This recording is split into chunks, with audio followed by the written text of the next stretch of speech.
India live news, असली खबर। दोस्तों, मैं आदिल खान। देश भर में भारत बंद का बड़ा असर देखने को मिल रहा है। किसान अपनी मांगों को लेकर सड़कों पर अड़े हुए हैं और मोदी सरकार के नाक में दम कर दिया है। लेकिन मोदी सरकार की मुश्किल सिर्फ देश से ही नहीं, विदेशों से भी सामने आ रही है। अमेरिका के कई सांसदों ने भारत में नए कृषि कानूनों के खिलाफ आंदोलन कर रहे किसानों का समर्थन किया है और उन्हें शांतिपूर्ण तरीके से प्रदर्शन करने की इजाज़त देने का अनुरोध किया है, अपील की है केंद्र की मोदी सरकार से। किसानों के प्रदर्शन पर विदेशी नेताओं के बयानों को भारत ने भ्रामक और अनुचित बताया है और कहा है कि ये एक लोकतांत्रिक देश का आंतरिक मामला है, आपको क्या फर्क पड़ता है और आपको क्या हक है हमारे मामले में बोलने के। लेकिन बोल तो रहे हैं लोग, पूरी दुनिया से बोल रहे हैं। अमेरिकी कांग्रेस के सांसद डग लमाल्फा ने कहा कि भारत में अपनी आजीविका बचाने की, यानी अपनी जो कमाई उसे बचाने की खातिर और सरकार के भ्रामक और अस्पष्ट नियम कायदों के खिलाफ प्रदर्शन कर रहे पंजाबी किसानों का मैं समर्थन करता हूं। कैलिफोर्निया से आने वाले एक रिपब्लिकन सांसद ने कहा कि पंजाबी किसानों को अपनी सरकार के खिलाफ हिंसा के भय के बगैर शांतिपूर्ण प्रदर्शन की इजाज़त होनी चाहिए। अब पंजाबी किसान उन लोगों को सिर्फ इसलिए पता है, उन्हें लगता है सिर्फ पंजाबी किसान कर रहे हैं प्रोटेस्ट, उन्हें ये नहीं पता कि यूपी के, बिहार के, हर जगह के किसान प्रोटेस्ट कर रहे हैं। खैर दोस्तों, यहीं से अब आप समझ लीजिए कि नए कृषि कानून बनाने वाली मोदी सरकार की दुनिया भर में इस वक्त भारी किरकिरी हो रही है। यही वजह है कि मोदी सरकार है ये वही मोदी सरकार है जिसके इवेंट मैनेजमेंट के बड़े बड़े नज़ारे हम टीवी न्यूज़ चैनल के ऊपर दिन रात देखा करते थे। मोदी मोदी, कभी जापान का इवेंट तो कभी अमेरिका का इवेंट।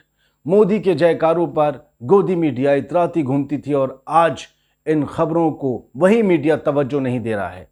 वो नहीं बता रहा है कि विदेशों में मोदी सरकार की लोकप्रियता क्यों घटती जा रही है और क्यों दूसरे देशों के नेता, वर्ल्ड लीडर मोदी जी को नसीहत दे रहे हैं। जी हाँ, नसीहत। गौरतलब है कि पंजाब, हरियाणा और कुछ अन्य राज्यों के हजारों हजार किसान, जिनकी अब संख्या बढ़ते बढ़ते लाखों में पहुंच रही है, वो किसान केंद्र के 3 नए कृषि कानूनों के विरोध में 26 नवंबर से दिल्ली की अलग अलग सीमाओं पर, अलग अलग बॉर्डर्स पर, टिकरी हो या फिर गाजीपुर हो या नोएडा का हो, इन सब जगह प्रदर्शन कर रहे हैं। अमेरिका के एक डेमोक्रेट सांसद ने तो यहाँ तक कहा कि भारत दुनिया का सबसे बड़ा लोकतंत्र है, उससे अपने नागरिकों को शांतिपूर्ण तरीके से प्रदर्शन करने की इजाज़त देनी चाहिए। मैं इन किसानों और प्रधानमंत्री नरेंद्र मोदी से सार्थक बातचीत की अपील करता हूँ। ये अपीलें अब आप सोचिए विदेशों से आ रही हैं और कोई आम लोग नहीं हैं, सांसद हैं वो अमेरिकी।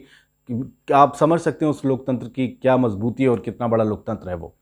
सांसद टीजे कॉक्स ने कहा है, अमेरिकी सांसद टीजे कॉक्स ने कहा कि भारत को शांतिपूर्ण प्रदर्शन के अधिकार को बरकरार रखना चाहिए और अपने नागरिकों की रक्षा सुनिश्चित करनी चाहिए।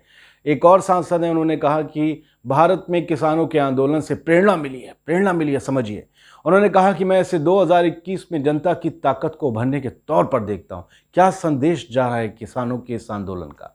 उन्होंने कहा कि भारत में किसानों के आंदोलन को अमेरिका की मुख्य धारा की मीडिया ने भी जगह दी है। अब ये चर्चे वहाँ हैं, लेकिन गोदी मीडिया कह रहा है खालिस्तान, आतंकवादी, बहकाए हुए।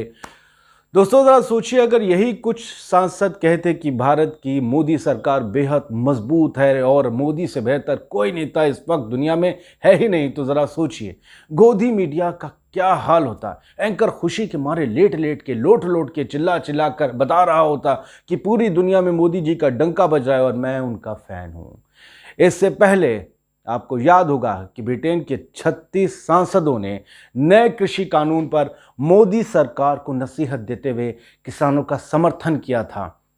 साथ ही कनाडा के प्रधानमंत्री जस्टिन ट्रूडो ने भी किसानों के समर्थन में बात कही थी और केंद्र की मोदी सरकार से लगभग नसीहत देते हुए कृषि बिल पर फिर से विचार करने को कहा था, जिस पर बीजेपी तिलमिला गई थी, सरकार तिलमिला गई थी। कहा था आंतरिक मामलों में दखल ना दे, आपको अपनी समय सीमा में रहना चाहिए, ये भारत का आंतरिक मामला है, कृपया इसमें दखल ना दे वरना आपको देश विरोधी घोषित कर दिया जाएगा। ये लास्ट वाला डायलॉग मेरा था। इसके अलावा संयुक्त राष्ट्र के महासचिव, महासचिव जो होते हैं वहाँ की सबसे बड़ी कुर्सी होती है यूएन की, संयुक्त राष्ट्र की। तो संयुक्त राष्ट्र के महासचिव एंटोनियो गुटेरेस के प्रवक्ता ने भी किसानों का समर्थन करते हुए मोदी सरकार से ठोस फैसला लेने की बात कही थी। ये बयान यूएन के महासचिव की तरफ से ही समझिए, क्योंकि उनके प्रवक्ता कह रहे हैं तो फिर यूएन कह रहा है और एंटोनियो गुटेरेस खुद कह रहे हैं। तो पूरी दुनिया में इस वक्त मोदी सरकार की किरकिरी हो रही है और दुनिया भर के लोग किसानों का समर्थन कर रहे हैं।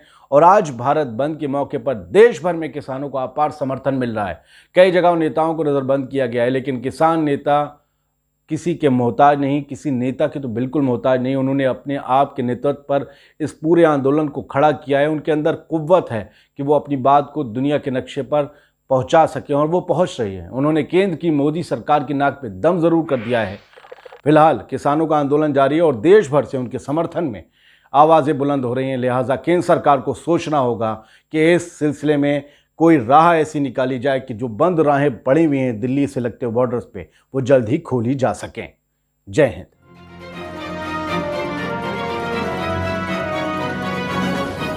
इंडिया लाइव न्यूज, असली खबर।